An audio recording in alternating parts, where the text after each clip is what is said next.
চোখ বোঝো, হাত পাতো। খুশি? আমার দিকে তাকাও। খুশি তুমি? Hello guys, welcome back to my YouTube channel. তো গাইস, কেমন আছো? তোমার সবাই আশা করছি ভীষণ ভালো আছো। আমি ভালো নেই, শরীর ভীষণ খারাপ। তো আমি রেখা, তোমরা আছো আমার সাথে আর প্রেসেন্টের ব্লগে। বসেই পড়লাম কথা বলতে বলতে। শরীর ভীষণ খারাপ। কালকে রাত 3:30টার থেকে শরীরটা আমার এতটাই খারাপ যে না পাচ্ছি, শুতে না পাচ্ছি, বসতে না, কিছু করতে পারছি। লাস্টে বাধ্য হয়ে তোমাদের দাদাভাইকে ডাকলাম। বুকে যন্ত্রণা আমার মাঝে মধ্যে এরকম হয়, কিন্তু মানে এইবারটা মনে হচ্ছে অতিরিক্ত বেড়ে গেছে। এত কথা, অনেকবার হাসপাতালে ভর্তি হয়েছে, অনেকবার ডাক্তারও দেখিয়েছি। এই বুকে ব্যথা, কথা বলতেও কষ্ট হচ্ছে। আর সকালবেলা পান্তা ভাত ছিল, তোমাদের দাদাভাই খেয়েছে, দুষ্টু গেছে আঁকতে, যেহেতু আজকে রোববার। আর বাবাকে স্যালাক্স খাইয়েছে, দুধ স্যালাক্স, আর এখন ফুটি দিলাম।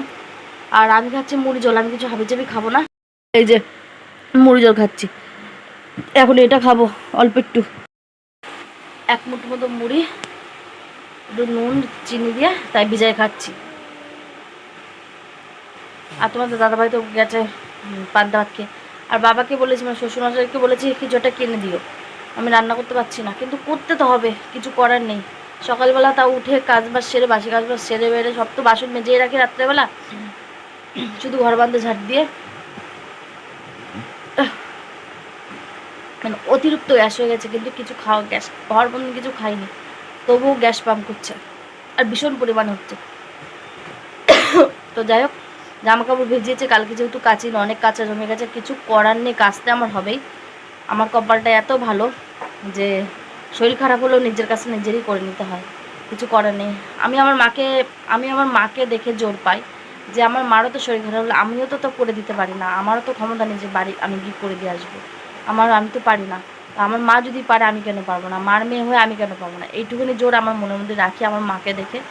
আর কি বলবো, তো যাই মুড়ি জলটা খেয়ে নিই, তারপর জামা কাপড় কাচতে যাবো। ওকে এখন যাবো স্নান করাতে, শ্যাম্পু বের করে আজকে যেহেতু রোববার, তাই শ্যাম্পু করব, আর বডি ওয়াশটা তো ইউজ করতেই হবে। আর এদিকে এই যে এগুলো আমি বের করতে গেলাম। এটা 3টে মিশো থেকে এক সেট কিনেছিলাম, তোমরা দেখেছিলো, আমার তো বেশ ভালোই লাগে। এখন জানি না কার কেমন লাগে, কিন্তু পার্সোনালি আমার খুব ভালো লাগে। আর তোমার হচ্ছে 2টো ফুরিয়ে গেছে, আর এই একটা, তো এই 2টো নিয়ে চলে যাই।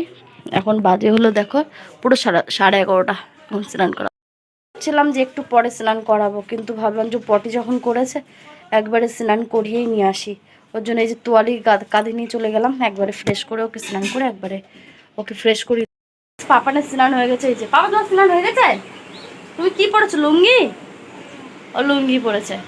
তো 11:30 বাজে, রান্নাবান্না কিচ্ছু করিনি, স্নান করবো, পুজো দেবো। আর এতবেলা আমার রান্নাবান্না, পুজো দিয়ে স্নান করা সব হয়ে যায়। আর আজকে শরীর এতটা খারাপ, কিছু করতে পারছি না। তো যাই হোক, পাপানকে তো গুছিয়ে দিয়েছি খাইয়ে, এটাই যথেষ্ট, মনটা শান্তি লাগে। নিজে না খেলেও ছেলে মেয়ে যদি খেয়ে থাকে তো মনটা শান্ত লাগে, এটা শিখেছি আমার মার কাছ থেকে। তো যাই হোক, পাপানকে এখন গুছিয়ে দিই। ওই দেখো কিরমভাবে পড়ে, দেখো দেখো, ওটা ও নিয়ে হুবড়ে খেয়ে এখানে পড়েছে। পরে গাইস ভিডিওটা কন্টিনিউ করতে পারলাম না শরীর খারাপের জন্য।